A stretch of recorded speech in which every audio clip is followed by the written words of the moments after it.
शेतकऱ्यांचा माल कमी भावात येऊन जास्त भावाने विकणारा व्यापारी मात्र आज मालामाल होत आहे, तर आपला शेतकरी मात्र दिवसेंदिवस कंगाल होत चाललाय। याला जबाबदार आपणच आहोत, कारण आपल्या शेतकऱ्यांना पिकवायची लाज नाही तर विकायची लाज वाटत असल्याचे मत शेतीमध्ये क्रांती घडवून आणणारे राष्ट्रपती पारितोषिक विजेते अभिनव फार्म्स ग्रुपचे संस्थापक अध्यक्ष ज्ञानेश्वर बोडके यांनी बोलताना व्यक्त केले।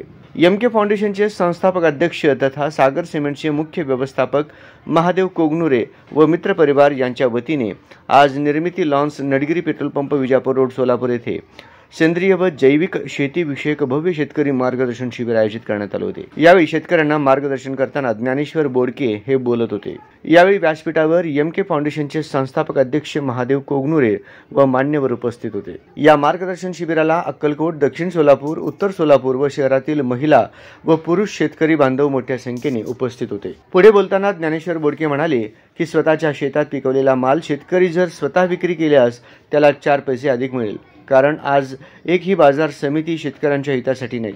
आता शेतकऱ्यांना बदलावे लागेल।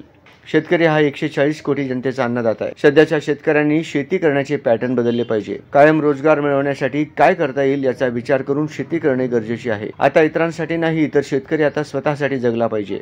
चपला एसी मधून खरेदी करता आणि पोटात जाणारा भाजीपाला मात्र रस्त्यावरून खरेदी करता। सध्या रासायनिक शेती घातक शेती बनत आहे। सध्या जैविक व विषमुक्त शेती करणे ही काळाची गरज आहे। एक आई घरात आणि एक गाय दारात असेल तर आपला देश सुजलाम सुफलाम बनण्यास उशीर लागणार नाही। म्हणून दूध, चहापत्ती आणि साखरेचा चहा पिऊ नका, गवती चहा पिऊन निर्व्यसनी जीवन जगण्याचा सल्ला यावेळी शेतकरी बांधवांना दिला। यावेळी एमके फाउंडेशनचे संस्थापक अध्यक्ष महादेव कोगनुरे बोलताना म्हणाले की सागर सिमेंटच्या माध्यमातून आणि मला मिळालेल्या मानधनावर मी समाजातील गरीब गरजू लोकांपर्यंत पोहोचवून मी माझे समाजकार्य सुरू ठेवले आहे। परंतु काही लोकांना मात्र हे माझे काम त्यांना बघू वाटेना, म्हणून काही लोक माझी चेष्टा करतायत। त्यांना करू द्या, परंतु ही चेष्टा देखील आशीर्वाद म्हणून स्वीकारून जिथे परिस्थिती गंभीर तिथे महादेव अधिक खंबीर असल्याचे सांगितले। कोणी कितीही बोलू द्या, परंतु माझी समाजाशी जोडलेली नाळ मात्र कधीच तुटणार नसल्याचे त्यांनी सांगितले। यावेळी दक्षिण सोलापूर, अक्कलकोट आणि उत्तर सोलापूर तालुक्यातील अनेक शेतकरी आपले विचार व्यक्त करीत महादेव कोगनुरे यांना राजकारणात उतरण्याची विनवणी केली।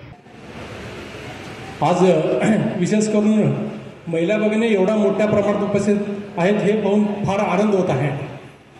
तसेच मंचावर उपस्थित आजच्या या कार्यक्रमाचे मार्गदर्शक ज्यांनी असंख्य शेतकऱ्यांना सेंद्रिय शेती व विषमुक्त शेतीविषयी मार्गदर्शन करून कमी क्षेत्रात जास्तीत नफा कसा मिळवावा, अभ्यासपूर्वक शेती कशी करावी, कमी पाण्यात शेती कशी करावी, ज्यांना राष्ट्रपती पुरस्कार प्राप्त तसेच अनेक पुरस्कार मिळवलेले आणि माझ्या एका विनंतीला मान देऊन सिद्धेश्वरांच्या पावन नगरीत शेतकरी हिताचे मार्गदर्शन करण्यासाठी आलेले महाराष्ट्राचे शेतकरी पुत्र माननीय श्री ज्ञानेश्वर बोडके साहेब यांचेही मी आभार मानतो आणि स्वागतही करतो।